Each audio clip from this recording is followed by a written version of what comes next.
Welcome back. Well, it's a big day for the telecom sector in India. Mobile number portability close pan-India from today. Of course, on this day we have with us the management of one of India's top telecom companies. Sanjay Kapoor, the CEO at Bharti Airtel, is joining us now on a phone line. Sanjay, hi, good afternoon. Thanks for joining us on Profit. Let me just get your initial comments on the MNP. From initial euphoria, now we get a sense that perhaps it may not be a very big game changer for the telecom space in India. What is your comment on this day when we see the pan-India rollout of MNP? Well, Ashu, first and foremost, let me begin my comments by saying a big welcome to all telecom customers who don't use Bharti Airtel services. Please come and join India's network and join the experience of 150 million customers. Second thing, we've always believed that we are a product of competition, and whatever is good for customer is good for us. Sanjay, coming back to Bharti in particular, I know 15 to 20% of Bharti's revenues come in from the post-paid subscribers. I'm talking about the high-end, high net worth individuals, and you get a sense from meeting most of the analysts out there that MNP to an extent may impact the HNI segment, the high volume customers for most of the old incumbents. Do you think there could be some kind of worry as far as the revenue impact is concerned, or you pretty much don't think that is the case at this point of time? Well, I should draw your attention to a couple of neutral reports that have been circulating in the newspapers. If you go by the report in ET a couple of weeks back and to this morning HT Mars survey, they clearly point out that companies like Bharti Airtel are going to gain through number portability, and big time. As far as the high-end postpaid customers are concerned, I don't think trivial promotional offers are going to be the game changers. I think the customer at the high end is very discerning and is looking at sustainability, and therefore large networks, innovative services, bringing in value addition, life enriching services are all going to play a very vital role. And if you look at Airtel's history, whether it's ringtones, ringback tones, whether it's the first BlackBerry services, whether it's the first iPhone, and now M-commerce and so on and so forth, I think these services, global roaming network arrangements, pan-India network footage, I think all this is paramount to the high-end customers, and sustainability above all.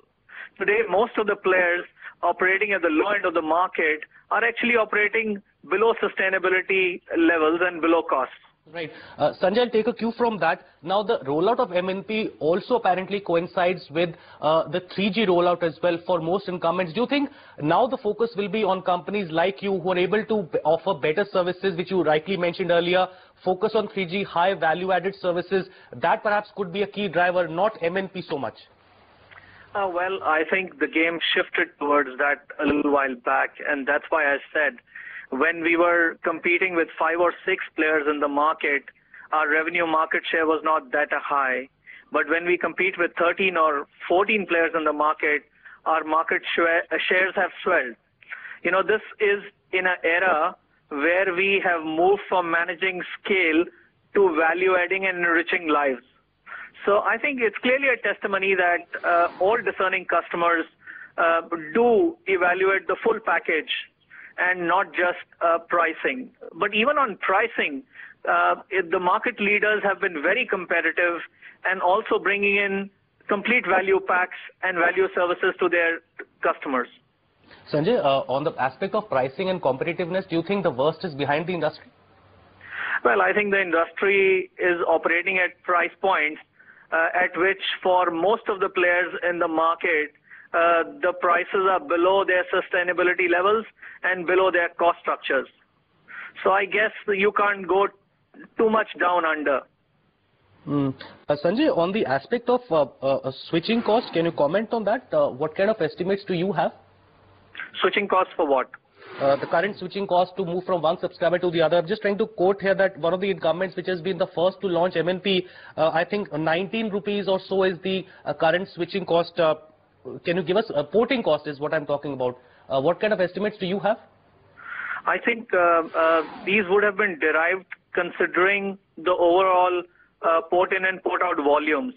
So obviously if those volumes don't happen, then the 19 rupees will always be questioned. But how? But for the entire porting process, what's the kind of average time frame do you see happening? I think government has set up norms, and the industry is pretty much geared to meet those norms. Okay. Sanjay, if you look back in history, porting, the whole aspect of MNP started way back in 97. I think Singapore was one of the first countries to implement. Anything to go by as far as the historical data is concerned? Well, I think India has been predominantly a prepaid market where the churn rates have been very high and multiplicity of SIMs has been very prevalent. So I don't believe that with mobile number portability, it's going to get overly worse. And on the churn aspect as well, the churn rate, do you expect that to perhaps come off? What's the kind of outlook do you have on that? From it's already at very high, I think 2 to 8% monthly. Correct me if I'm wrong here. Not 2 for any operators. I think the bigger operators are more like 5 or 6%. And, the worst cases could be, or averages could be somewhat like 8 or 9%. So I don't get to say that they'll get overly worse. Sanjay, just one final question before we let you go. By when do we see this getting on board for Bharti? I'm just trying to get a sense from you, the timeline, and also on the 3G, if you can give us some bit of detail. Timeline for what, Ashish? Timeline for the MNP. I know today is the launch date, but you fully geared up for a pan-India rollout? Absolutely. In fact, Haryana was a testimonial where despite of Bharti Airtel being a late entrant in Haryana, we are net gainers on mobile number portability activity. And we are absolutely geared for all our customers, pan-India, to offer this facility and empower our customers. Sanjay, appreciate your time and congratulations and all the very best. Well, that's a new avenue, I should say, that's opening up in India's telecom domain, the aspect of mobile number portability. Sanjay Kapoor, the head at one of India's largest telecom companies, talking about the fact that how does he see the MNP effect coming in on incumbents existing and the new ones. Well, I think we've pretty much run out of time here for the show. Gentlemen, I want to thank both of you for joining.